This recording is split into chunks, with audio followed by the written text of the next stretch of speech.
दोस्तों अगर आप भी रोहित शर्मा और सरफराज खान को बेहतरीन खिलाड़ी मानते हैं तो वीडियो को लाइक जरूर कीजिएगा। दोस्तों रस्सी जल गई लेकिन बल नहीं गया। टीम इंडिया ने पहली पारी में अपनी धाकड़ बल्लेबाजी से 450 से भी अधिक रन बना डाले, इंग्लैंड को लगभग घुटनों पर ला दिया।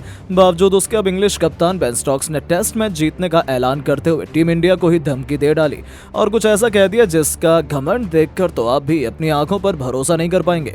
तो आखिर क्यों दूसरा दिन खत्म होते ही टीम इंडिया पर बरसे हैं बेन स्टोक्स? ऐसा क्या कह गए वो जिनका बयान भारत के घर घर में गूंजने लगा? सब कुछ तो हम आपको दिखाएंगे, लेकिन उससे पहले आपको क्या लगता है कि बेन स्टोक्स और रोहित शर्मा में कौन सबसे बेहतरीन खिलाड़ी और कप्तान है? अपनी राय नीचे कमेंट बॉक्स में जरूर दें। दोस्तों इंग्लिश टीम ने भारत दौरे से पहले बड़े बड़े वादे किए थे, बड़े बड़े सपने सजाए थे कि वो भारत में टेस्ट सीरीज जीतेंगे, अपने बेसबॉल से टीम इंडिया की हालत बिगाड़ कर हमारा गुरूर तोड़ेंगे। लेकिन असली कहानी तो कुछ और ही थी। पहला टेस्ट मैच भले ही उन्होंने जीत लिया, लेकिन फिर रोहित की कप्तानी में टीम इंडिया ने तगड़ी वापसी कर ऐसा तहलका मचाया कि इंग्लैंड के बेसबॉल को बौना बनाते हुए उन्होंने इंग्लिश टीम को कहीं मुंह दिखाने लायक नहीं छोड़ा। धर्मशाला आने से पहले टीम इंडिया ने 3-1 से टेस्ट सीरीज की बादशाहत थी और अब 5वें टेस्ट मैच में भी अंग्रेजों की जान हलक में फंसी हुई है। जी हां दोस्तों, पहले पूरी की पूरी इंग्लिश टीम केवल 218 रनों पर सिमट गई, तो फिर जवाब में उतरे भारतीय बल्लेबाजों ने ऐसा तांडव मचाया कि रोहित और गिल ने तूफानी शतक ठोक दिया। कप्तान ने 103 रन बना डाले, गिल ने 110 रनों की बेमिसाल पारी खेली। तो उनके आउट होने के बाद इंग्लिश टीम को डेब्यूटेंट पडिक्कल और सरफराज ने सांस लेने का मौका नहीं दिया।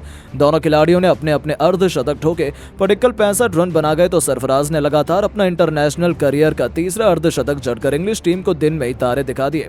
और टीम इंडिया ने दूसरे दिन ही इंग्लैंड के खिलाफ न केवल 450 रन से अधिक रन बनाए, बल्कि 250 रनों से अधिक की लीड लेकर ये टेस्ट मैच भी लगभग अपने कदमों में ला लिया है। यानी कि इंग्लैंड का ये टेस्ट मैच जीतना तो नामुमकिन है ही, लेकिन उसके बावजूद इंग्लैंड के कप्तान बेन स्टोक्स का घमंड रत्ती भर भी कम नहीं हुआ है, बल्कि वो तो अब टेस्ट मैच जीतने का ऐलान भी कर चुके हैं। जी हां, आपको बता दें बेन स्टोक्स ने कहा है कि यह सच्चाई है कि टीम इंडिया ने हमें पूरी तरीके से आउट साइन कर दिया है। पहली पारी में पिच में बहुत ज्यादा स्पिन और उछाल थी, लेकिन जैसे ही हमारी बॉलिंग आई पिच पूरी तरीके से बल्लेबाजों की मुफीद हो गई। मुझे पता नहीं मिड इनिंग में ऐसा क्या हुआ कि इतना बड़ा बदलाव देखने को मिल जाए, लेकिन टीम इंडिया या बीसीसीआई की कोई भी चाल यहाँ काम नहीं आएगी।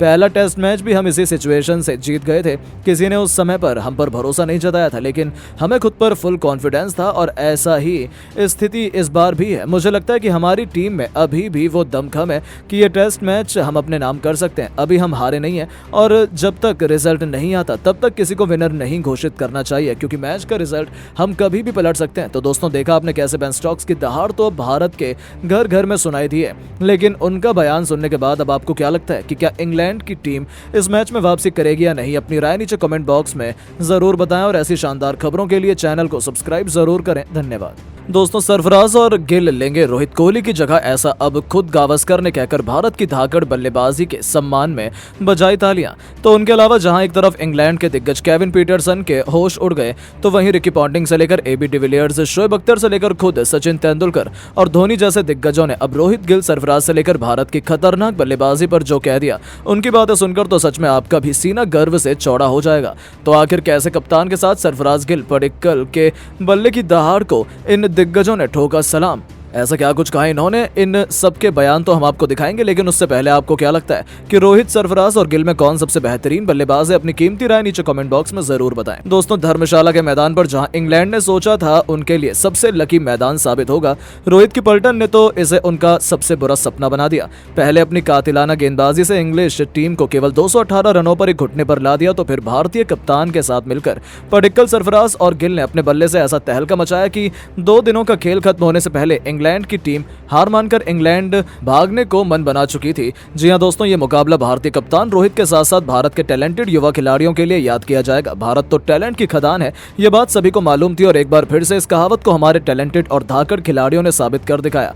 रोहित ने जहां गिल के साथ मिलकर शतकीय पारी खेली, कप्तान ने 103 रन बना डाले, तो गिल ने जहां 110 रन बनाए। तो उनके आउट होने के बाद जब इंग्लिश टीम को लगा कि वो इस मुकाबले में वापसी करेंगे, तब उनके लिए बुरा सपना बनकर मैदान पर उतर गए सरफराज खान और देवदत्त पडिक्कल, जिनका ये डेब्यू मैच भी था। लेकिन दोस्तों अपने डेब्यू में ही पडिक्कल तो इंग्लैंड के बड़े बड़े दिग्गज गेंदबाजों को धुनाई करने पर उतारू थे। सरफराज के साथ मिलकर उन्होंने न केवल 97 रनों की मैच विनिंग साझेदारी को अंजाम दिया, बल्कि जहां एक तरफ पडिक्कल ने 10 चौके और 1 छक्के की बदौलत 65 रन बना डाले, वो भी अपने डेब्यू मैच में, और अपने इंटरनेशनल करियर का शानदार आगाज किया। तो वहीं सरफराज ने भी 56 रनों की आतिशीपारी खेल कर दिखा दिया कि टीम इंडिया किसी से कम नहीं है। जहां इतिहास में सिर्फ ये चौथी बार हुआ कि किसी टीम के टॉप 5 बल्लेबाज ने अर्धशतक जड़ा हो, यानी कि ये महान रिकॉर्ड तो अब एक बार फिर से टीम इंडिया के नाम हुआ और भारतीय टीम इंग्लैंड पर 230 रनों से अधिक की लीड लेकर ये टेस्ट मैच जीतने की कगार पर खड़ी है। बस फिर क्या था, ये देखकर तो पूरी दुनिया में हड़कंप मच गया। एक तरफ जहां इंग्लिश दिग्गज केविन पीटरसन के आंसू निकल गए, उन्होंने कह दिया कि hats off to team India, मेरे पास कहने के लिए शब्द नहीं है। हमने सोचा था कि बेसबॉल का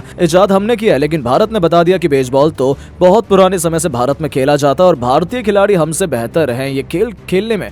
रोहित तो महान है, इसमें तो कोई भी शक नहीं है, लेकिन उनके युवा खिलाड़ी गिल, सरफराज और डेब्यूटेंट पडिक्कल तक ने जिस तरीके से बेमिसाल बल्लेबाजी कर दिखा दिया कि भारत को भारत में हराना क्यों नामुमकिन है।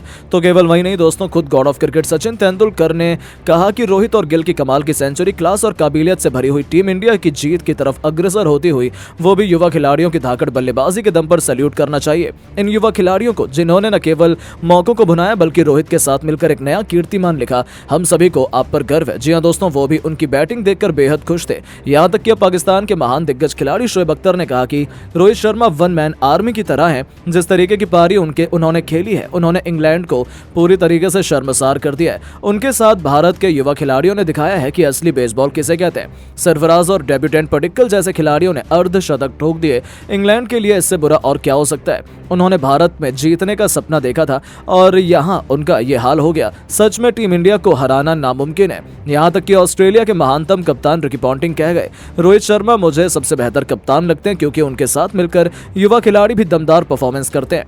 गिल, सरफराज, रोहित सभी ने मिलकर जिस तरीके की बैटिंग की है, इससे इंग्लैंड को कुछ सीखना चाहिए। भारत ने 450 से भी अधिक रन बनाए, वो भी उस समय जब इंग्लैंड 218 रनों पर ऑल आउट हो गई। वो दिखाता है कि टीम इंडिया और उनके खिलाड़ियों को माइंडसेट कितना बेहतर है। उनकी बैटिंग देखकर बहुत मजा आया। मुझे लगता है कि टीम इंडिया तो अभी से ये टेस्ट मैच जीत गई है। उनके अलावा सुनील गावस्कर ने कह दिया कि गिल और सरफराज के रूप में हमें रोहित और कोहली का रिप्लेसमेंट मिल चुका है। रोहित के नेतृत्व में जिस तरीके से ये युवा निखर कर सामने आए हैं, वो देखकर दिल खुश हो गया कि ये नया दौर है और मुझे लगता है टीम इंडिया यहाँ से सिर्फ तरक्की करेगी। जी हाँ दोस्तों, उनकी तो खुशी का ठिकाना ही नहीं था। यहाँ तक कि एबी डिविलियर्स भी रोहित के फैन हो गए। जी हाँ, उन्होंने कहा कि रोहित मतलब एलेंकेश, यदि रोहित शर्मा ऐसे बैटिंग करते रहे तो मुझे नहीं लगता दुनिया में ऐसा कोई रिकॉर्ड है जो वो तोड़ नहीं सकते। गिल, सरफराज ने कमाल की बल्लेबाजी की, इसमें कोई शक नहीं है, लेकिन इस मुश्किल पिच पर रोहित शर्मा ने जिस तरीके से टीम को लीड किया, इस तरीके से गेंदबाजों को चलाया और जैसे बैटिंग कर रहे हैं, वो एक ग्रेट कप्तान और बल्लेबाज की निशानी है। Well played Bharat. जी हाँ दोस्तों, देखा आपने कैसे दुनिया भर के दिग्गज रोहित और रोहित की टीम इंडिया के टैलेंट के दीवाने हो गए। याद तक कि खुद महेंद्र सिंह धोनी ने कह दिया कि भारत के टैलेंट ने इस बेहतरीन इसका नमूना पेश किया है।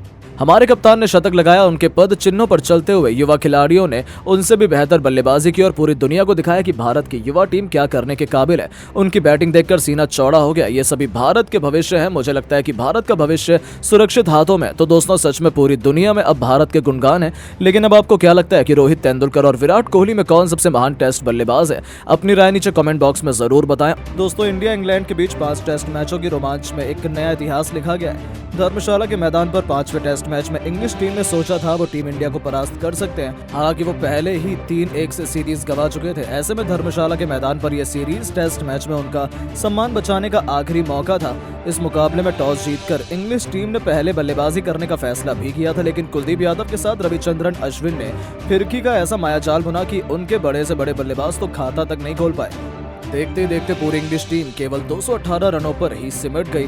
कुलदीप यादव ने अपनी जादुई फिरकी से कुल 5 सफलताएं हासिल की, तो उनका बखूबी साथ निभाते हुए अश्विन ने भी 4 विकेट चटकाए। तो फिर जब टीम इंडिया को बल्लेबाजी करने का मौका मिला, तब तो रोहित और यशस्वी ने चौके छक्कों की प्रदर्शनी लगाते हुए न केवल 100 रनों की ओपनिंग पार्टनरशिप को अंजाम दिया, बल्कि बारी बारी अपने अर्धशतक भी जड़े। हालांकि यशस्वी 57 रन बनाकर आउट हो गए, लेकिन रोहित ने हार नहीं मानी और पहले दिन का खेल खत्म होने तक कप्तान रोहित जहां 52 रन बनाकर नाबाद थे, तो वहीं शुभमन गिल 26 रन बनाकर उनका बखूबी साथ निभा रहे थे। टीम इंडिया ने 30 ओवर में 135 रन बना लिए थे और इंडिया अभी भी इंग्लैंड के बनाए गए स्कोर से 83 रन पीछे चल रही थी। दूसरे दिन एक बार फिर गिल के साथ भारतीय कप्तान रोहित शर्मा अपनी पारी को बहुत तेजी से आगे बढ़ाने के लिए मैदान में उतरे थे।